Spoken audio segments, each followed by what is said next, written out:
नमस्कार, daily Excelsior news देख रहे हैं आप और मैं हूं रंजीत ठाकुर। जम्मू कश्मीर में इस समय स्पोर्ट्स को लेकर किस तरीके की हलचल है और यहां पर जो युवा है इस समय स्पोर्ट्स को लेकर किस तरीके से इंथुजियास्ट है, उनको किस प्रकार की इस समय यहां पर फैसिलिटीज़ मिल रही हैं, इन सब पर आज हम बात करेंगे। और हमारे साथ खास मेहमान अशोक सलोत्रा जी हैं। ये एक्स डिप्टी डायरेक्टर रह चुके हैं यूथ सर्विसेज एंड स्पोर्ट्स में, और इसके अलावा इन्होंने एक जो अहम ओहदा जो था एक्स डायरेक्टर का, वो SMVDU जो है श्री माता वैष्णो देवी श्राइन बोर्ड में भी अहम भूमिका निभाई है।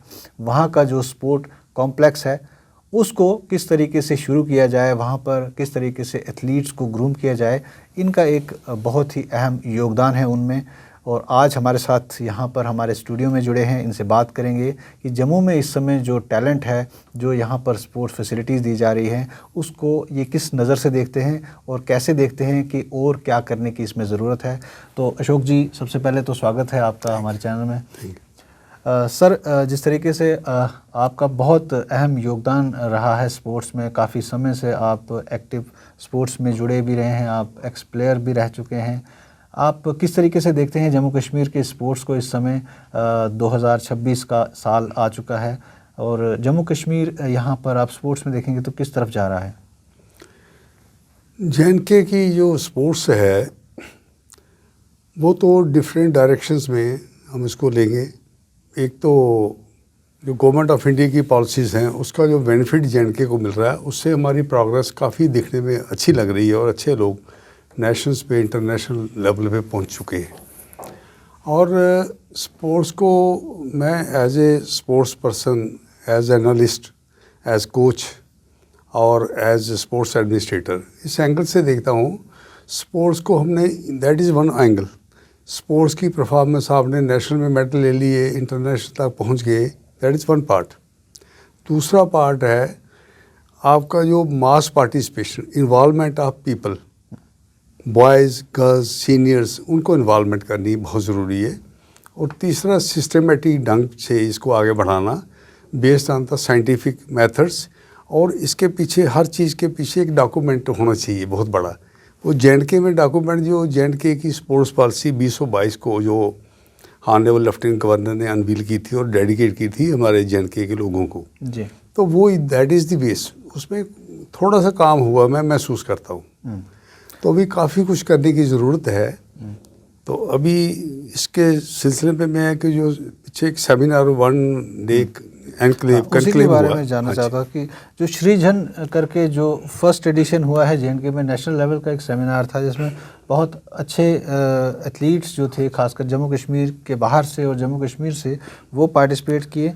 क्या लगता है कि इसका जो मेन एम था कराने का, और क्या विजन आप देखते हैं, क्या इससे बेनिफिट होने वाला है हमारे एथलीट्स को? सृजन जो यहाँ पे हुआ first edition enclave national level का, बहुत बढ़िया था। उसका जो अल्टीमेट एम जो मैं महसूस करता हूँ, I was also one of the invitee, एक ऑब्जर्वर के तौर पे भी मैं वहाँ रहा हूँ, खुद देखता था। Shaping the future of JNK sports, एक तो ये था through policy dialogue, innovations, through scientific methods. तो इसमें स्ट्रेंथिंग ऑफ इकोसिस्टम को स्ट्रेंथन करना बहुत ज़रूरी है। ग्रास रूट लेवल पे इंफ्रास्ट्रक्चर को करना, मैन पावर को करना, टेक्निकल अपने नो हाउ को उसको स्ट्रेंथन करना, और सबसे बड़ी बात एक टैलेंट सर्च करना। सबसे बड़ा जो मैं महसूस करता हूँ एज एन एक्सपर्ट, टैलेंट को सर्च करना, कैसे सर्च करना और टैलेंट को ग्रूम कैसे करना, और उसकी पॉलिसी बना के बच्चे को पोडियम तक पहुंचाना, ओलंपिक हो, चाहे एशियन हो, चाहे वर्ल्ड चैम्पियनशिप हो, दैट इज़ मोर इम्पॉर्टेंट। उसके लिए JNK का रोल सबसे ज़्यादा मैं महसूस करता हूँ। जो स्कूल में फिजिकल टीचर्स होते हैं उनका बहुत बड़ा रोल है, स्पोर्ट्स एडमिनिस्ट्रेटर हैं, स्पोर्ट्स काउंसिल के कोचेज़ हैं, और जो यूथ सर्विसेज में भी कोचेज़ हैं। और एक थोड़ी बदकिस्मती है, हमारा एक कोऑर्डिनेशन जो होना चाहिए हम सब में नहीं है, मैं महसूस करता हूँ। क्योंकि आप देखिए डिस्ट्रिक्ट हेडक्वार्टर पे स्पोर्ट्स काउंसिल के पास स्टेडियाज होंगे, कोचेज़ होंगे, यूथ सर्विस के पास ह्यूमन रिसोर्सेज हैं, बच्चे हैं 14, 12, 19, 18 वो बच्चे स्पोर्ट्स पर्सन्स। तीसरे नंबर पे कहीं पे इक्विपमेंट किसी के पास है, किसी के पास मैन पावर है, अंपायर्स हैं, वो एक क्लब होने की ज़रूरत है, एक पूल बनना चाहिए, वो पूल नहीं है, दैट इज़ मिसिंग। एक पूल हो, सपोज मुझे मेरे डिस्ट्रिक्ट में मुझे कोचिंग की ज़रूरत है, मैं कोचिज़ दूसरे डिपार्टमेंट से ले सकूँ, सपोज यूनिवर्सिटी से ले लूँ या कॉलेज से, कॉलेज को ज़रूरत है अंपायर की, वो यूथ सर्विस से ले ले। अगर कोचिंग कैंप लगाना है, कोई तो स्पोर्ट्स काउंसिल के कोचेज़ हैं, ये चीज़ अगर होगी तो बहुत हम आगे जा सकते हैं। तो आपको लगता है सर जो अभी इवेंट हुआ उसमें भी कहीं ना कहीं लूप होल्स देखने को जो है वो उभर कर सामने आए? बहुत सारे एथलीट्स जो जम्मू कश्मीर के ओलंपिक मेडलिस्ट को जो है वहाँ पर वो मिस पाएंगे। अगर मैं नाम ही ले लूँ तो शायद वो नाम लेना पता नहीं मेरे लिए ठीक रहेगा कि नहीं, मगर आप भलीभांति जानते हैं उनको, कुछ लोगों को आपने ही ग्रूम किया है। क्या लगता है आपको कि ये लूप होल जो आप अभी उजागर कर रहे हैं कि जो डिफरेंसेस ऑफ ओपिनियन हो सकता है कि उनमें कोऑर्डिनेशन की कमी है, क्या आपको लगता है? इसमें ये जो आप एडिशन की बात कर रहे हैं, ये कनक्लेव की जो है ना सृजन में काफ़ी लोग आए थे इंटरेस्टेड, लेकिन कुछ लोग हमने भी वो मिस पाए। जैसे वो ओलंपिक्स के bronze medal Rakesh Kumar was there, he was very much. तो वो शीतल देवी, वो भी प्रोडक्ट हमारे सेंटर की है, और भी काफ़ी बड़े एथलीट्स थे। तो वो उसके बारे में मैंने कंफर्म किया, शी वाज अवे समवेयर, किसी असाइनमेंट में थी। और बाकी ये अगर मुझे पूछे तो ये बड़ा अच्छा इन्होंने इनिशिएटिव था, बहुत अच्छा था। इसमें नेशनल लेवल के एडमिनिस्ट्रेटर, साइंटिस्ट, रिसर्चर आए थे, जो एंटरप्रेन्योर्स जो बड़े फाउंडेशन चला रहे हैं, स्पोर्ट्स को एड दे रहे हैं, वो भी आए हुए थे। स्पोर्ट्स अथॉरिटी ऑफ इंडिया से भी आए थे। लेकिन इसमें अभी जो मुझे अगर आप पूछें, इसके बाद 1 या 2 सेमिनार्स जेएंड के लेवल के इन्वॉल्विंग ऑल स्टेक होल्डर्स, वो बहुत ज़रूरी है। तो जो लूप होल्स की बात आप कर रहे हैं, कहीं ना कहीं आपको नहीं लगता कि जेएंड स्पोर्ट्स काउंसिल जिस तरीके से यहाँ पर काम कर रही है या दूसरे डिपार्टमेंट काम कर रहे हैं, बहुत सारी फेडरेशंस यहाँ पर जो है वो ग्रूम करती हैं, हर साल नई फेडरेशन जो है यहाँ पर उभर कर आती है, और लास्ट में आ जाकर सारे जो है उनके केसेस वो आपने देखा है कोर्ट्स में पहुँचते हैं। सब जुडियस केसेस बहुत सारे इस समय पेंडिंग हैं, जिनकी गिनती आप ही करा रहे थे कि 70 से ज़्यादा केसेस जो है वो इस समय जो है वो कोर्ट में चल रहे हैं। तो वो कन्फ्यूजन जो है वो आम आदमी को जो है वो समझ नहीं आती है। किस तरीके से आपने जो बच्चों को वो उनका भविष्य जो है वो देखते हैं, आपको कौन सी फेडरेशन काम सही कर रही है या कौन सी रजिस्टर्ड है जिनके साथ उनके बच्चे होने चाहिए, ये कैसे? बहुत वाजिब पॉइंट, बहुत इम्पॉर्टेंट पॉइंट, और इन दी पब्लिक इंटरेस्ट।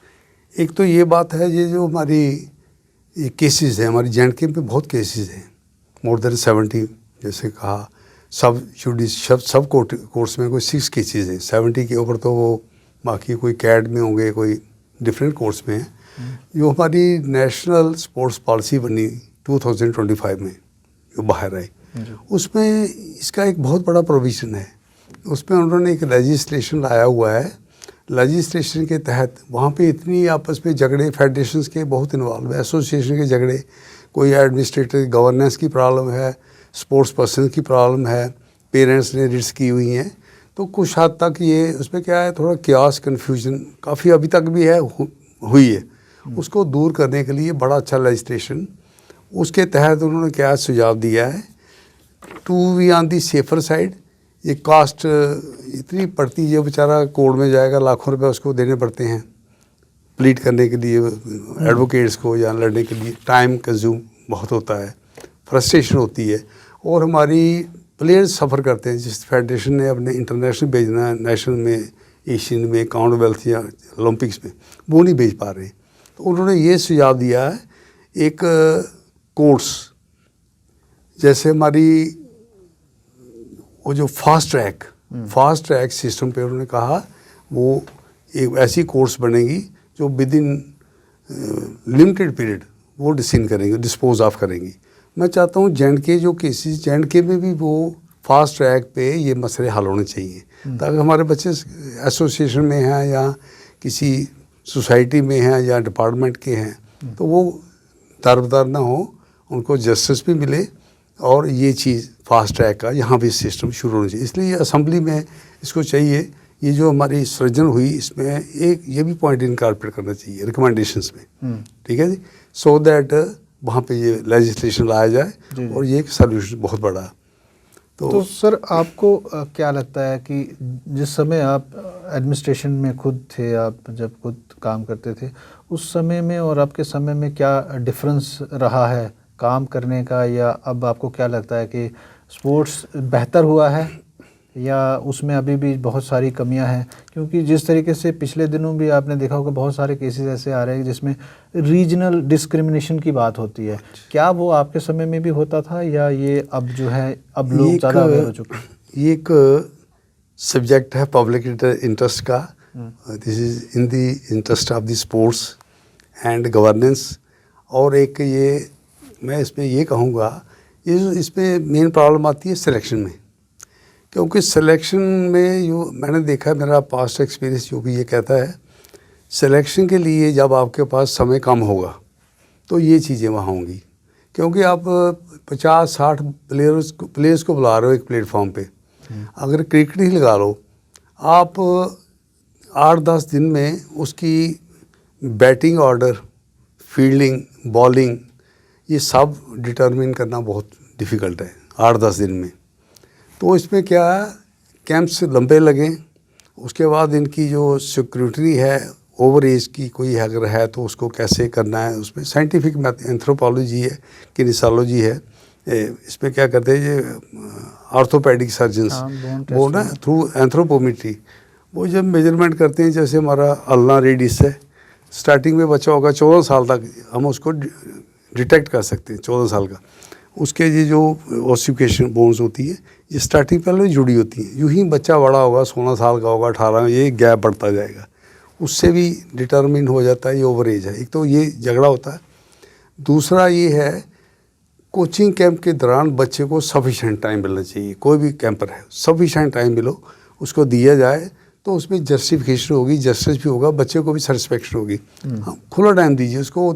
तीसरे नंबर पे मैचेस खिलाने चाहिए, कम से कम 4-5-6 मैचेस उसको खिलाओ, तो उसमें खुद परफॉर्मेंस आएगी। नहीं, आप जो क्या देख रहे हैं अभी, जो पिछले दिनों आपने देखे होंगे जम्मू वर्सेस कश्मीर, कश्मीर वर्सेस जम्मू, अब ये नया जो एक नया ट्रेंड शुरू हो चुका है कि जम्मू के बच्चे जो हैं वो कम पाए जाते हैं या कश्मीर के बच्चे कहीं पे कम पाए जाते हैं, तो कहीं ना कहीं से आवाज़ें उठना शुरू हो जाती है। हाँ संतोष ट्रॉफी में आपने देखा कि जम्मू का कोई प्लेयर जो उसमें टीम में नहीं था तो इतनी रिजाइनमेंट उसके बाद झेलनी पड़ी।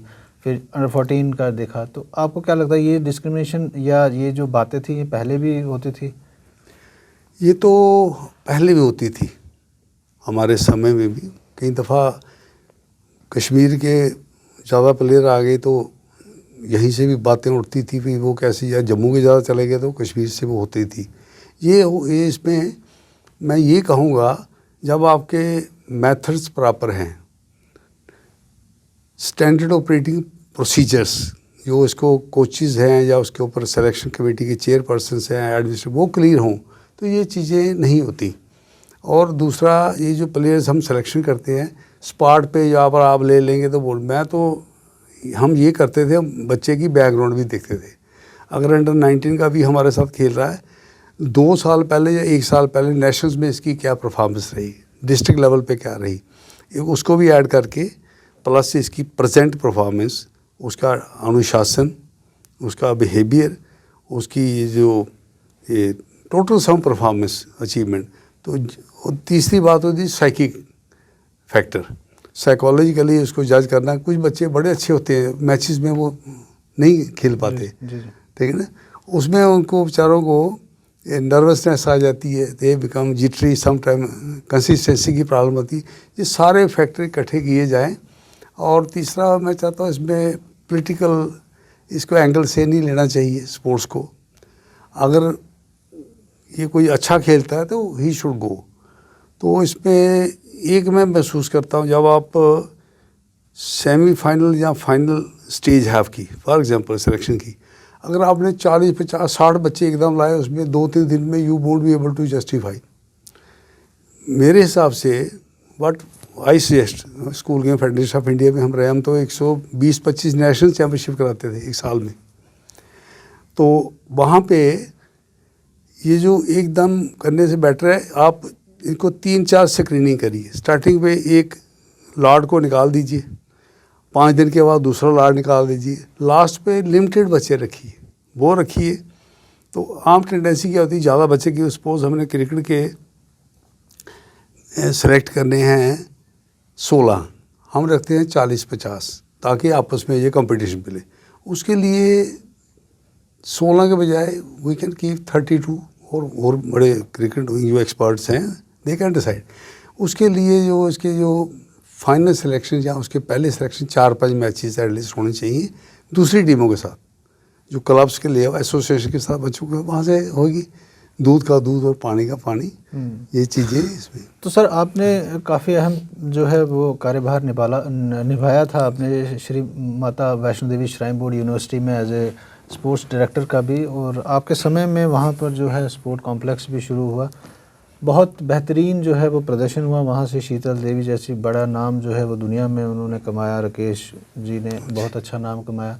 क्या लगता है आपको कि किस तरीके से वहाँ पर जो है शुरुआत हुई थी, और ऐसे ही और भी हम इंस्टीट्यूशंस और तैयार कर सकते हैं, उसके लिए किस तरीके की तैयारी होनी चाहिए स्टेट में?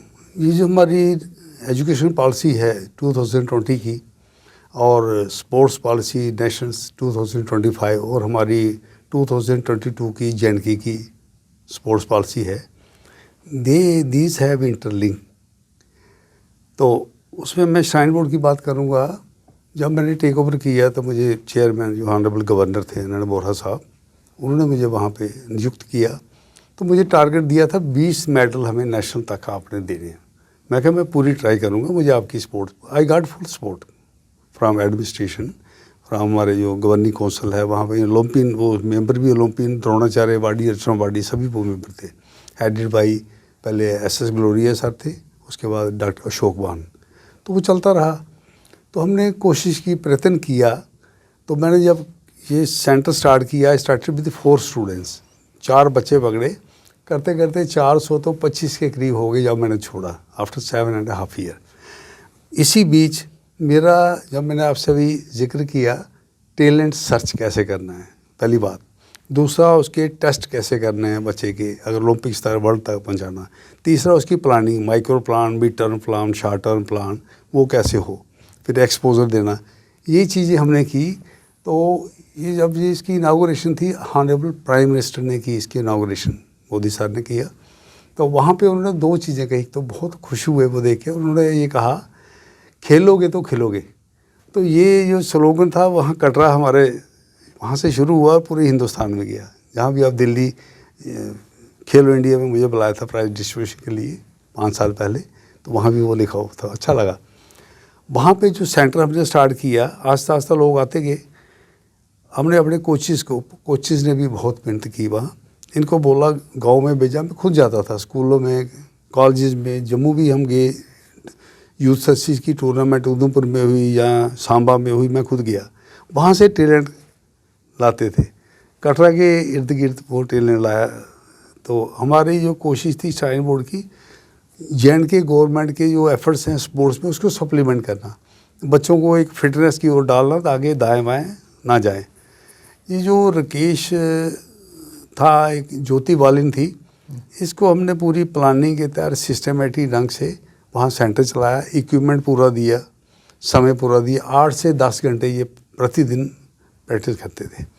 उसके बाद इनको इक्विपमेंट की कोई कमी नहीं आई, कोई ट्रांसपोर्ट की कोई भी किसी कमी ना दी। फिर जब हमारा प्लान जो था, मैं खुद प्लान बनाता था, कोचेज़ को बैठ के उनके साथ पूरा कैसे लिंक करना है, 1 साल का, दूसरे के, तीसरे, चौथे, सारा। इसमें एक पार्ट आता था एक्सपोजर के लिए इनको हमने चेकोस्लोवाकिया भी भेजा, world championship, pre world championship.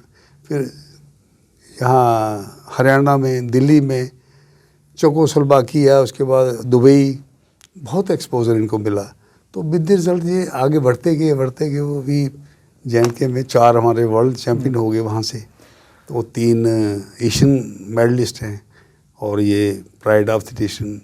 ये शीतल देवी जो मेरे, when I left that centre shrine board, तो उसके बाद ये आई, बट हमारा पॉलिसी सिस्टम वही चल रहा है। तो राकेश, हमने वहाँ से, इसके एक्सीडेंट हुआ था, इसको पकड़ा, ये बस वेरी मच डिटरमिनेड, कॉन्फिडेंस था इसमें, भाई मैं ये काम करना, करोगे? कहते बिल्कुल करूँगा। ये was from very poor family, तो इसको अकोमोडेट किए इन्होंने बियॉन्ड अवर एक्सपेक्टेशंस। एथलेटिक्स में हमारे बड़े अच्छे हैं, हमारे नॉर्दर्न इंडिया ऑल इंडिया में मेडल हैं। बास्केटबॉल में भी बहुत नेशनल बहुत बच्चे खेल चुके हैं, वॉलीबॉल में। तो सर शूटिंग में, राइफल शूटिंग हमारा रेंज बनी हुई है, वो बहुत अच्छा। तो सर चलते चलते अगर सम अप करेंगे हम जम्मू कश्मीर के स्पोर्ट्स को लेकर, क्या आपको लगता है कि कौन सी कमियां जो हैं अभी, इसमें बहुत सारी कमियां देखने को भी मिलती हैं, रोज़ उजागर भी होती हैं, और कहीं ना कहीं आपको क्या लगता है कि हम सिर्फ इवेंट्स कराने में ज़्यादा बिजी हैं, या आपको लगता है कि एक पर्टिकुलर फोकस है कि हम बच्चों को ट्रेंड करेंगे, ऐसा ट्रेन करेंगे कि जो हमारे लिए ओलंपिक मेडल लेके आए? क्या आपको लगता है वैसे विजन से चल रहे हैं हम? बिल्कुल, उसमें ऐसा है, ओलंपिक पोडियम पे पहुंचाना मेरे हिसाब से कोई बड़ी बात नहीं है। इसमें सबसे पहली बात ये, हमारी पॉलिसीज़ प्लानिंग जो स्पोर्ट्स पॉलिसी है बहुत अच्छी बनी है। कुछ इसमें क्लॉजेस, कुछ इसमें जो फीचर्स हैं वो इम्प्लीमेंट हुए हैं। मोस्ट ऑफ दी फीचर्स उसको अभी इम्प्लीमेंट करने की ज़रूरत है। तो सबसे पहली बात है mass participation. Out of lakhs आप 400-500 बच्चा सेलेक्ट करोगे, जैसे खेलो इंडिया की पॉलिसी चल रही है, उसमें आपको फिर उसको सिलेक्शन करके फिल्टर करके आगे पीछे आपने उसको आगे ले जाओ सिस्टमेटिक ना साइंटिफिक बैकग्राउंड के साथ। उनको इंसेंटिवाइज भी करना है, उनका फ्यूचर भी सिक्योर करना है, तो गवर्नमेंट ऑफ इंडिया से बेनिफिट भी लेना है उनको कोचिंग के लिए। और जो सबसे वाली बात है, ये जो जब आप टैलेंट सर्च करते हैं, इनके टेस्ट, एक बैटरी ऑफ टेस्ट, उसमें आपने इसकी स्पीड देखनी है, एजिलिटी देखनी है, स्ट्रेंथ देखनी है, उसके बाद इसकी हाइट देखनी है, अपीयरेंस देखनी है, फिर एप्टीट्यूड टेस्ट होगा, इसका इंटरेस्ट कौन सी गेम में है। वो फुटबॉलर, उसके लिए इंटरेस्ट होगा मैं क्रिकेट में डालूँ, क्रिकेट वाले को इंटरेस्ट एथलेटिक्स में नहीं है तो उसमें डालें, एथलेटिक्स वाले को वॉलीबॉल में। ये चीज़ बहुत ज़रूरी है। तो एक तो ये हुआ। दूसरा, ये जो मैंने कहा ना, स्टेक होल्डर्स आपस में कोऑर्डिनेशन बहुत ज़रूरी है। तो ये बहुत बड़ी बात नहीं है इसमें होना। सब एक और चीज़ मैं कहूँगा, गवर्नमेंट से मेरी अपील है JNK की आपके माध्यम से, एक national physical efficiency drive test होता था हमारे समय में। वो क्या होता था, पूरे स्कूल को वो क्या करते थे, सभी बच्चों को स्पीड का टेस्ट करते थे, बॉल थ्रो करना, उसका थ्रो का टेस्ट करना, फिर बेट उठा के अपने बेट के मुताबिक एक बेट उठा के 400 मीटर लगाना, वो था। फिर वो डंड बैठक वो निकालना, फिर उसको डिफरेंट डायरेक्शन में एजिलिटी टेस्ट करना। एजिलिटी के बाद और भी काफ़ी 4-5 नेशनल फिजिकल एफिशिएंसी, उसमें स्टार मिलते थे बच्चों को, छोटे बच्चों से वो उसी में खुश हो जाते थे। तो अगर वो इंट्रोड्यूस हो जाए तो उसमें सारी जनरेशन हमारी फिट हो जाएगी। इसमें पॉलिसी में है प्रोविज़न, फिटनेस फॉर ऑल, और बैटन्स पेरेंट्स को, सीनियर्स को इन्वॉल्व करो, हर बंदा इन्वॉल्व हो तो एक रेवोल्यूशन आ सकता है, बड़ी बात नहीं है। तो एक चीज़ कहूँगा आपके माध्यम से, अगर आप ठीक समझे, एक पॉलिसी जो हरियाणा के रिप्रेजेंटेटिव भी आए थे, उन्होंने उसमें कहा, और उन्होंने ये जो उन्होंने पेंशन का प्रोविज़न रखा हुआ जी, जो आउटस्टैंडिंग नेशनल मेडलिस्ट हैं, या उसमें थोड़ी सी पेंशन वो लगा देते, उसमें इतना इंसेंटिव दुनिया टूट के पड़ रही है। तो गर्ल्स को भी स्पोर्ट्स पॉलिसी में काफ़ी प्राथमिकता दी जा रही है। गर्ल्स के लिए मैं ये कहूँगा, बच्चियों को इसमें अस्मिता के तहत और भी बड़े इंसेंटिवाइज किया जाए, तो उनको जो मेडल लाए, नेशनल में लाए, इंटरनेशनल में लाए, उसको एक उसमें फिक्स्ड डिपॉजिट उसका करवा दें, 50,000, 1 लाख। तो देखिए आप, पूरी दुनिया टूट के पड़ेगी।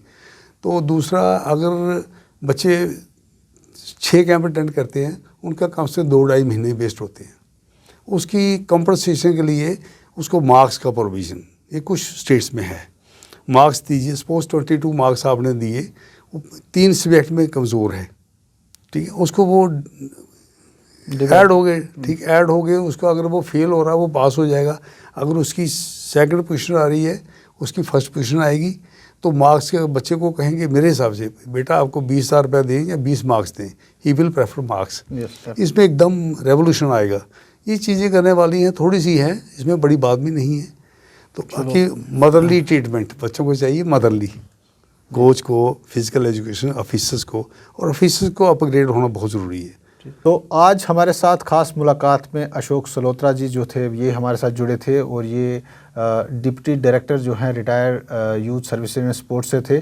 और मुलाकात जो थी उसका मकसद ये था कि जम्मू कश्मीर में स्पोर्ट्स को लेकर क्या इंथुजियाज़म है, यहाँ पर स्पोर्ट्स किस तरीके से अपना काम कर रहा है और क्या करने की यहाँ पर ज़रूरत है, उस पर आज जो है वो बात की जा रही थी। आने वाले वक्त में किसी और शख्स से हम आपकी मुलाकात करवाएंगे। तब तक आप देखते रहें डेली एक्सेलसियर।